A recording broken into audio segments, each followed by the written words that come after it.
ঢাকা শহর। সকালের আলো ফোটার সঙ্গে সঙ্গে শুরু হয় দৌড়ঝাঁপ, রিকশার টুংটাং, বাসের হর্ন, পথচারীর ব্যস্ত পা। এই শহর যেন কখনো থেমে থাকার নাম জানে না। কিন্তু বিকেলবেলায় যখন সূর্যটা ধীরে ধীরে নিচে নামতে থাকে, তখন এই শহরটা একটু থেমে দাঁড়ায়, নিঃশব্দে। ছাদের কিনারায় দাঁড়িয়ে তাকালে দূরের আকাশ যেন কমলা রঙে রাঙানো ক্যানভাস, আর সূর্যটা ধীরে ধীরে মিলিয়ে যায় যেন শহরের গায়ে আঁকা একটা নরম গল্প।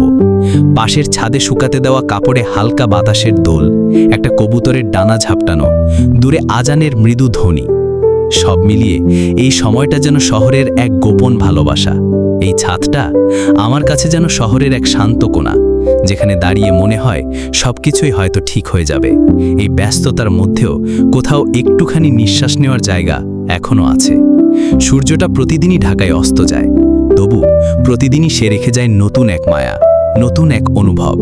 এটাই হলো বিকেলের ঢাকা, ব্যস্ত শহরের এক শান্ত বিকেল, যেখানে সূর্য অস্ত যায় আর মনটা হঠাৎ একটু থেমে যায়।